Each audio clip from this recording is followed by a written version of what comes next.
It's time to update the prestigious NBA list for the top 10 players of all time, one of the most controversial lists out there. Many people have many arguments over this list because people prefer one player over another. But now that Stephen Curry is now a four-time champion, a one-time finals MVP, and the Golden State Warriors have won 4 out of 6 finals they have appeared in the last 10 years, it's time to update the list. At number 10, Wilt Chamberlain. Yes, people are going to be like, why is he so low? One of the greatest talents we ever seen. But the reason why he's so low is because I keep in count the level of talent he played against, and I feel like it's so much more inferior to the talent we've seen in recent history and in today's game. Yes, Wilt Chamberlain was playing, scoring 100 points, but I feel like the level of competition was people who had second jobs and weren't as good as basketball and didn't really dedicate themselves to the game of basketball as they do in today's game, where all they do is eat, sleep, and play basketball, and they're obsessed with the game. And I think back then it wasn't as big and people weren't as interested and didn't really take the game as serious. But Wilt Chamberlain was a different animal and was the person who was dropping 100 points in the game. Crazy thing to do. But anyways, Stephen Curry last time was number 10, and he's moving one spot over Wilt Chamberlain. Now the reason why I have Curry over Chamberlain is because if you have Stephen Curry in that era, I think he does the same. I think he even does better. The only thing would be that the three-point line wouldn't be there, but they would just be amazed of this guy pulling up from anywhere and everywhere. And it would just be a very astonishing thing that people would be seeing back then, and Curry would probably do better. He's a four-time champ in today's day, and back then he was more athletic than those people. He'd steal the ball. He would look like a defensive genius back then. But anywho, Steph Curry is number 9. He now has his first finals MVP, four-time champion, greatest shooter of all time, one of the greatest point guards of all time. Not the greatest though, but he's one of the greatest, and I think Steph Curry's going to be up there for the next 3-4 years. He's going to be competing for championships, and we'll see how much higher he goes. Does he overtake Magic in the point guard conversation? We'll see, but as of right now, Magic Johnson is still a better point guard. And now, at number 8, we have Larry Bird. This is going to be controversial. I feel like a lot of people are going to disagree, but Larry Bird is a 3-time champion, 2-time final MVP, and this guy is one of the best players of all time. He's one of the greatest scorers. He's a great defensive player. Larry Bird, I have him over Steph Curry because Steph Curry, for half of his championships at least, he wasn't the main man. And he is the only unanimous MVP, but Larry Bird has also won his MVPs here and there. And I think I really separate these two guys on how much of a role they played, and Larry Bird for the most part was the main man for all 3 championships, and Steph Curry, for 2 of them, he wasn't the main man, and that was when Kevin Durant was on his team and was the better player. I know people are saying, well, now this shows that Kevin Durant wasn't the main man and Steph Curry was the guy who really won them those chips, and I'm not saying that Steph Curry, they would win it without Steph Curry, but without Kevin Durant, you saw them blow a 3-1 lead. And that just shows that Kevin Durant was the reason. He was just a 2-game difference, really. And they called him after blowing the 3-1 lead. Kevin Durant did not call the Warriors. So that just shows. And that time, those 2 years, Kevin Durant was the guy. And Steph Curry was not. Even though Steph Curry did play astonishing basketball. But we'll leave it at that for now. Now, we've got Kobe Bryant, number 7. That's going to be something that's going to tick a lot of people because I know many people who have them top 3, top 5, or right now they're probably clicking off the video, but I don't really care. Kobe Bryant won 3 championships with Shaquille O'Neal, who averaged 36 and 12.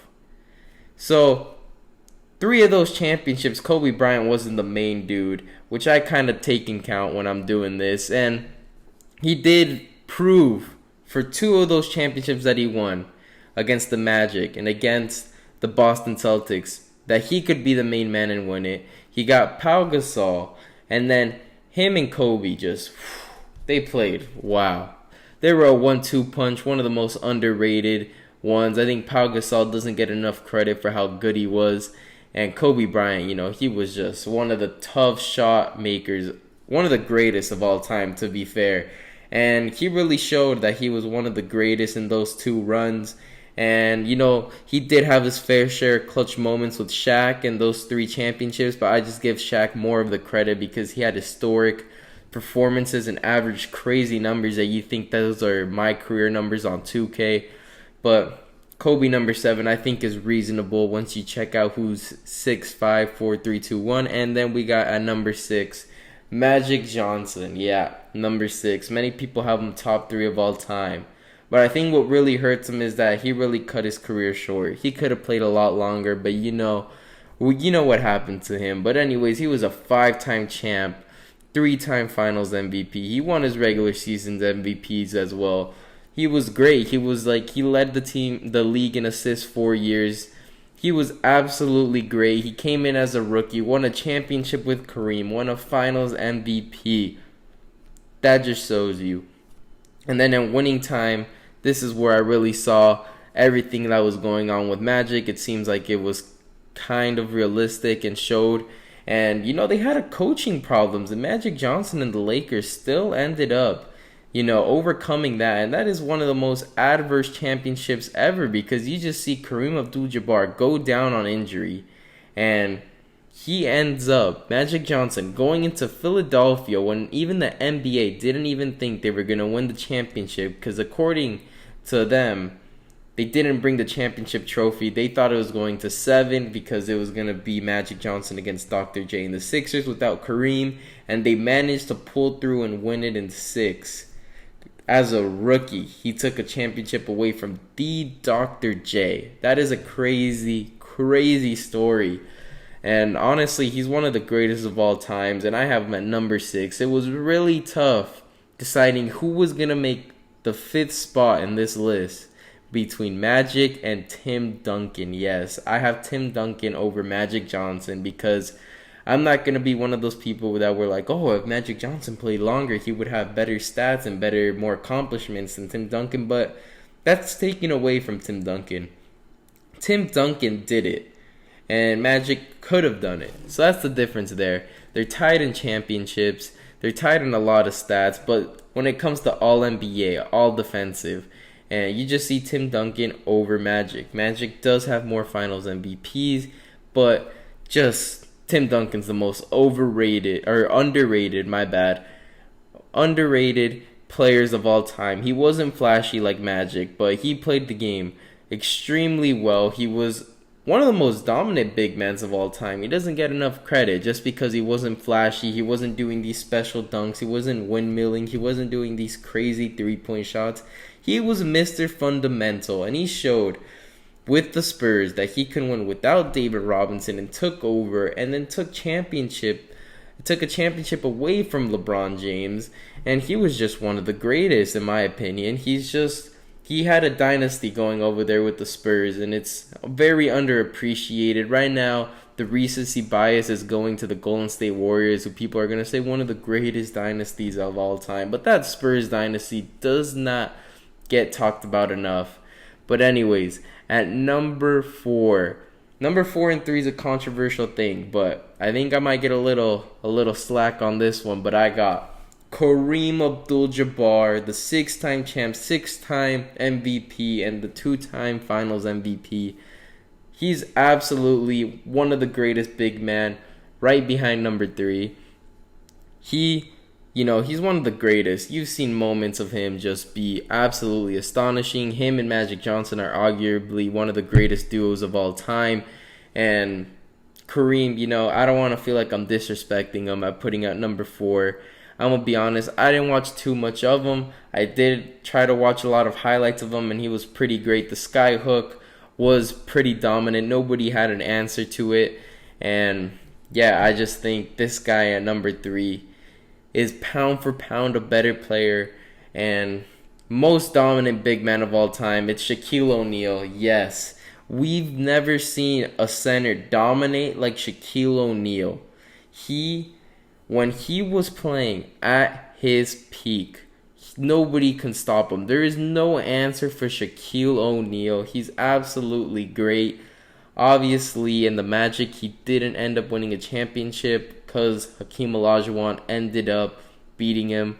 But I just think Shaq, when he went to the Lakers, boom, that was just the greatest big man of all time right there, dropping 36 and 12 average. It wasn't in one game. He averaged that. He was having historical numbers in the finals, and he just doesn't get the appreciation that he deserves. I know some people do have him like Skip Bayless on top 3 of all time, but man, this guy Shaq, he's a different animal. I got to see a little bit of Shaq, and it was in his later stages live, and he was still dominant. He ended up showing that he can win without Kobe Bryant by going to Miami and winning a championship there with Dwayne Wade. So it's something important to me that you can prove that you can win with multiple counterparts, that you don't just win with this singular player, that this guy has to be there. And, Shaq number 3, most dominant big man of all time. Nobody's ever had an answer for Shaq except Father Time. And this leads me to number 2, which is a no-brainer, and that is Michael Jordan. Yes, the 6-time Finals MVP, the 6-time champion, the 5-time MVP. He's honestly one of the greatest players of all time, and he's at number 2. I know this is going to hit a lot of controversy because it's a big debate between him and LeBron James, and I think I've talked about this before on the channel.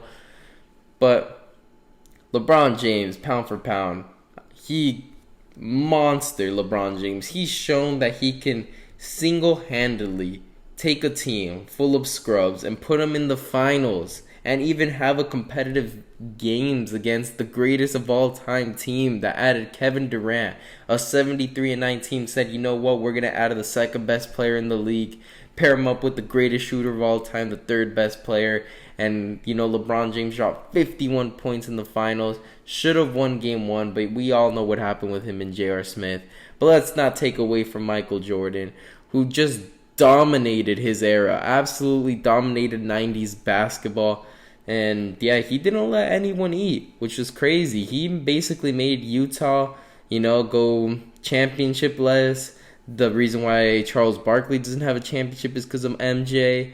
He beat Magic Johnson, who was, later on his career. He's done all these things. He's beat the Trailblazers. Clyde Drexler won championship list because of MJ. He's a crazy athlete. His mentality, I respect it. The way that he treated the game of basketball, saying that there's no other thing but to win, and he expected his teammates to be like him. And the good thing about it was he didn't expect anything from his teammates that he didn't do. And honestly, I respect MJ, the way he played basketball and his mentality.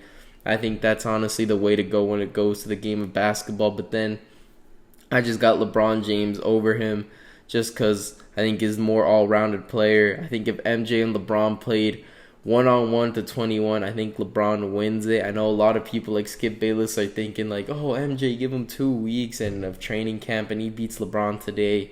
I think that's foolishness. LeBron James is clearly the best player of all time, and he will always be that. I think he's already cemented his career, and I think now going forward is just add-ons. He beat the 73-9 team down 3-1. He won in LA. He's won in Miami. He's won in Cleveland, and he has the chance, I believe, if he goes back to Cleveland, to win again in Cleveland, because the set of group of players that are over there are young and hungry for championships. And yeah, he could really get it done, I believe. But anyways, please leave a comment down below and give me some feedback on what you think my top 10 players of all time is. If you think it's good, bad, if this guy should be the over. I want to hear what you guys are thinking. I want some feedback on it. Maybe I change it a little bit. Maybe you convince me. Maybe you don't. But it's worth the try. But anyways, leave a like and subscribe for more videos like this. I really enjoyed putting together this video. I took a lot of time watching documentaries, watching, highlights and looking at the stats, and I really enjoyed it. It was really fun. But anyways, I'd love to see some likes and subscribers and, views on this. But anyways, thank you guys for watching. See you guys for the next one.